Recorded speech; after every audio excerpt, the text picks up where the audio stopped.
Տեսեք, այս հարցը երկու կողմ ունի։ Իմ համար որպես Հայաստանի Հանրապետության քաղաքացի սա վրդովեցուցիչ է պարզապես։ Երբ որ իրավապահ մարմինները անբռնազբոս խառնվում են եկեղեցու գործունեությանը,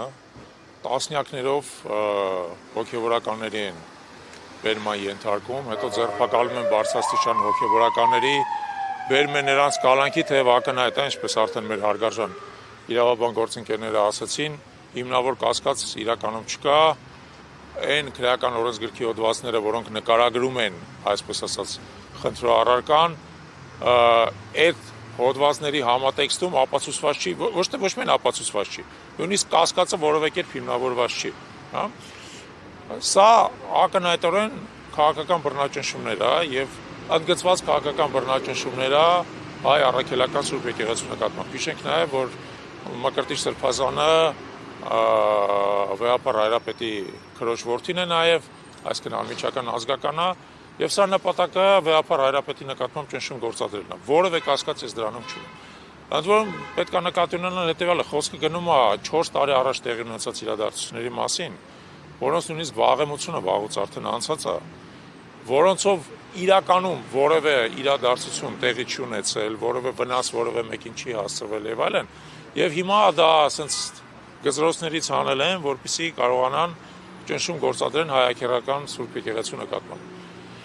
Հիմա այդ իմաստով ես կարող եմ ասել հետեւյալը, այո, այսպիսի դատարանի, այսպիսի դատավորի, այսպիսի որոշումը ցավոք սպասելի էր։ Բայց նաեւ իմ համար անսպասելի է նաեւ, որ մենք ինչ-որ իմաստով սկսում ենք սովորել սրան, սկսում ենք սովորել բռնատիրության պայմաններում ապրելուն, սկսում ենք սովորել նրան, ոնց որ դա 37 թվին է տեղի ունեցել, որ ամեն օր մեր հարևաններից մեկին կարող են ձերբակալել, տանել, ու հետո նույնիսկ չիմանանք իր հետ ինչ է տեղի ունենում։ Որ ամեն օր ինչ-որ մեկը կարող է ճնշման ենթարկվի, որ ամեն մեկի մասին կարող են ինչ-որ մի հատ մտածածին բան հնարեն, այդ մտածին բանով ձերբակալեն, հետո կալանավորեն, ազատազրկեն, ըստ էության իր ամբողջ ընտանիքը, իր ամբողջ հարազատները, իր բարեկամներին, բանին բոլորին դնեն ստրեսի մեջ, ու դա կարող է ամիսներով, նույնիսկ տարիներով շարունակել, հետո պարզվի, որ իրականում ոչ մի բան չկար։ Ես ինքս ցավոք ես ամեն ինչի մեջով անցել եմ, հենց այս դատարանում է դա տեղի ունեցել, ես էլ եմ կալանավորվել մտածածին հոդվածով, մտածածին մեղադրանքով, որը հետո փլվեց դատարանում, բայց արդյունքում ասենք իմ կյանքի ինչ-որ մի քանի ամիսները անցել են կալանավարում, եւ ցավալի է, որ դա համատարած է դարձել։ Ու օրակտվելով արդից ես ուզում եմ խնդրեմ նաեւ մեր քաղաքացիները, որ սա դիտում են, մենք չպետք է թույլ տանք, որ սա դառնա մեր կենսակերպը,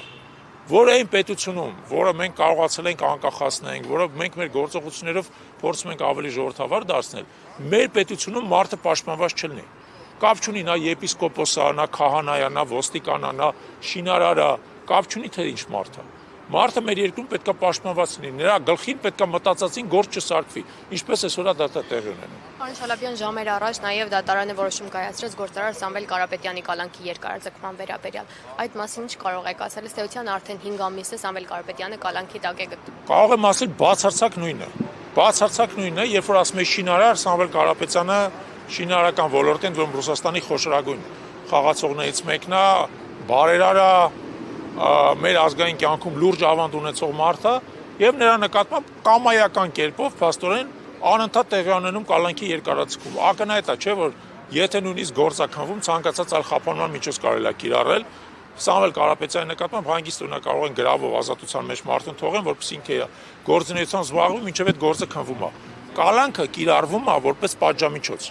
Թեև կալանքը մեր քրեական օրենսդրությամբ դա խափանման միջոց է, այսինքն նրա կիրառման նպատակը պետք է լինի մարդուն սահմանափակել այն դեպքում, եթե նա կարող է քննությանը խանգարել։ Ես օրինակ չեմ պատկերացնում, ինչպես կարա Սամվել Կարապետյանը քննությանը խանգարել կամ Մկրտիչ Սրբազանը քննությանը խանգարել։ Քննությունը արեք, հասկանալի է, որ բոլոր հնարավորություններ ունեք այս պետության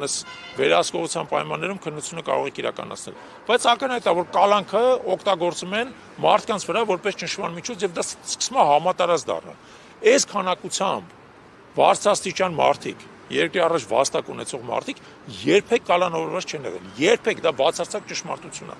Եվ դա որևէ այլ բացատրություն չունի, բացի մի բան։ Այս իշխանությունը հասկանում է, որ ինքը ընտրություններով պարտվելու է, գիտակցում է, որ ինքը գնում է դեպի անխուսափելին, նա փորձում է ընտրություններից առաջ ամբողջ դաշտը հնարավորին չափ մաքրել